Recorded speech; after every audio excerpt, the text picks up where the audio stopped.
Finally, we have hours upon hours of Fallout 76 footage. Let's dive right in. Hey Vault Dwellers, JV here, and today we're discussing 5 big changes in Fallout 76. Be sure to subscribe and hit the bell for more Fallout 76 videos just like this. Before we dive in, all of the gameplay that you'll see from now until the beta, including what you're watching right now, is from my friend Maddie. He attended the Fallout event last week and has allowed me super generously to use his captured footage for my videos, which is just super awesome of him to do. So please go over and show him some love. His channel, along with all of his coverage so far, is linked in the description below. Since all of the creators who attended have hands-on impressions, I've spent the morning watching as many videos as I can to gather what I feel are the 5 most impactful changes, aspects of the game that creators are commenting on the most and are really reacting to. So here they are. First is VATS. The general consensus is that it's really different, and real-time makes it feel chaotic. You no longer feel safe when you activate VATS. You can't take a breather because you can't pause the game at all. This is a real-time sort of ability now. You have to do it in real time. And also what I found a little weird and people commented on, you don't ADS when you VATS in this game. So when you click that button, you're not aiming down sight at all, and you don't get the little animation when you kill something. It's just very jarring compared to the other games. Also, what is interesting is that you can't target limbs in VATS unless you have the Concentrated Fire perk card, which is a perception card. Now, it does only require 1 point, but that is almost a required perk, in my opinion. I think you would just need to have Concentrated Fire in order to be effective in combat. What I've also heard a lot of is VATS feels necessary for close range combat. Like, you can swing a melee weapon, you can try and shoot someone up close, but when you're strafing around in PvP, if you decide to do that, you're gonna use VATS or else you will miss. But the consensus is that VATS works. It's not something that changes the game so drastically that you're not going to enjoy it because of it. It just takes time to get used to.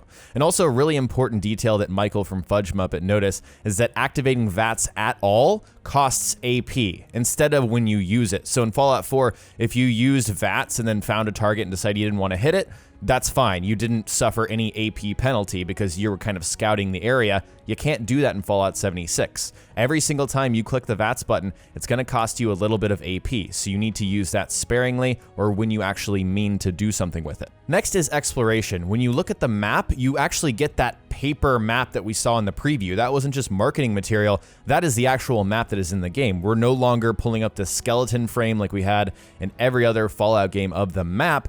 No, you're gonna see topography, you're gonna see beautiful artwork and pictures. And this is different, obviously, because before we had, kind of a very sparse looking map that was kind of bland and boring, and you'd have to just travel in one direction until you find something. It's different here because if we look at the map, we can identify locations that we might want to visit from the little illustration. And so that changes sort of the exploration aspect of the game.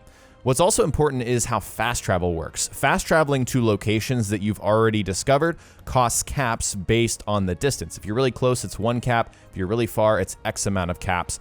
However, there are some free fast travel situations, such as if you're fast traveling to teammates, that's free, no matter what. If you fast travel back to Vault 76, that is free. If you fast travel back to your camp that you've placed down, let's say you place a camp in one location and walk 500 yards into another area to do a quest. Once you're done with that quest, you can fast travel back to your camp for free. The next biggest departure / change is with the story and the quest system.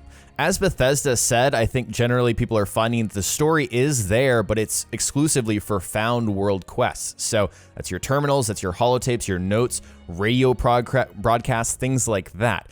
The issue is that you have to seek it out this time around, or you'll come across a location and a quest will pop up on your screen just because you're nearby. So the difference is you're not going up to NPCs and asking, hey, this question, that question, that question, then they give you a quest. You just come across it, you find it, naturally.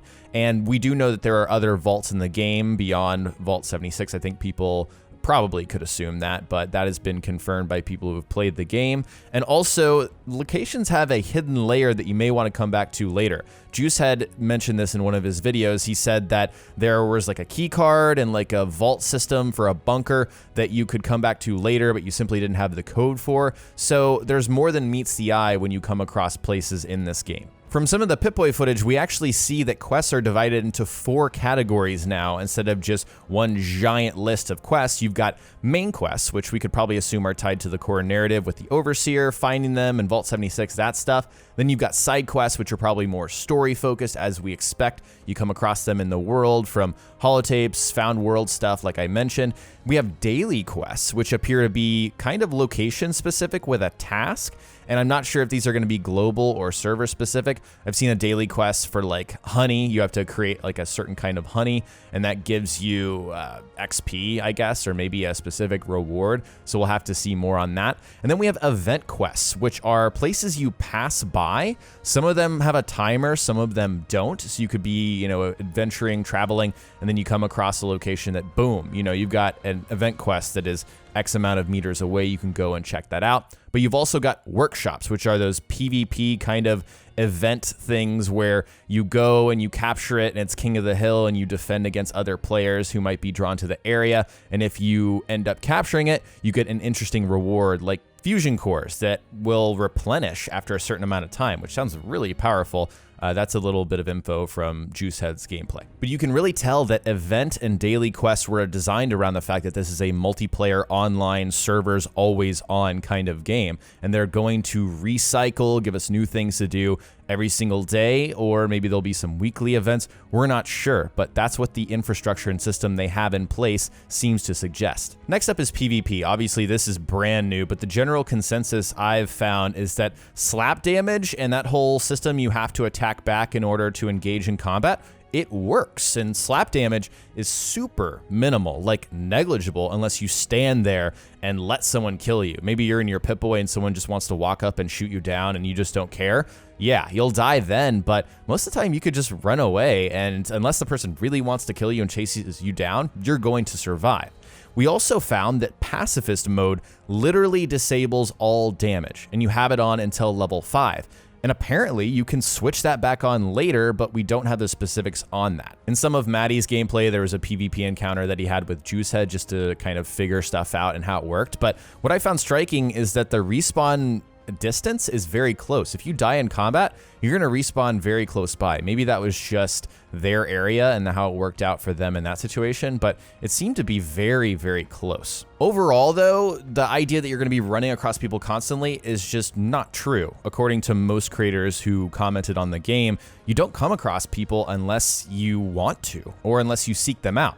Again, you see everyone on the map at all times, and so you're either going to run across them because you meant to, or it's just a high traffic area, or there's just coincidence or circumstance for why you're both there. This game is not going to have just massive battles of people fighting each other and you're constantly hounded by people unless you seek that out. Finally, perks. The perk system is definitely different, and I've heard really good things about the perk system. People seem to like it a lot. It gives you a lot of flexibility, the ability to swap things in and out, the ability to share perk cards with your teammates seems to be something that a lot of creators enjoyed and found useful. While there is a lot of variation and flexibility with the system, there does seem to be a core path because there are level requirements for perk cards. So if you pick something out of a perk card pack, for example, it might be above your level and then you can kind of, shoot towards it. That's what Todd said during the QuakeCon Q&A panel. But regardless, perks do have level requirements, and so you're going to come across a defined progression. So I think it's certainly possible to make builds in this game and have that like a viable way to play the game. And confirmed by a lot of the gameplay we saw, you can swap cards whenever you want, but that's not something you're going to be doing on the fly in combat. You can't pause the game at all, and that's a really, chaotic thing in a Fallout game. And so you're not going to be able to see like, hey, someone's shooting me, let me swap in these 5 cards for PvP combat so I can, nail them. It's not going to work like that. Just a few extra details. Bobbleheads are now temporary boosts like magazines. You'll find them. They're more than just the special categories. They'll give you like an XP boost for an hour. That's one that Juicehead found. And you'll also find magazines in the game.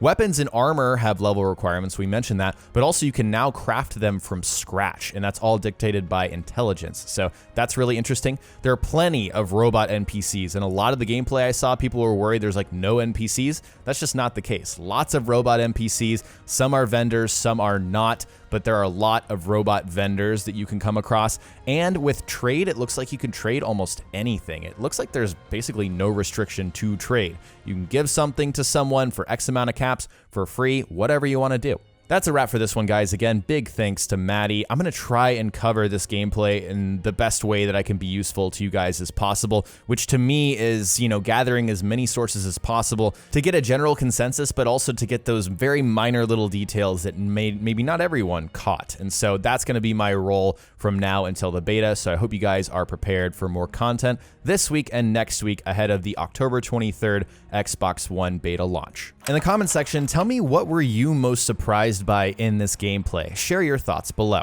If you enjoyed the video, remember to subscribe and hit the bell for more Fallout 76 content like my last video where we discuss more of the map.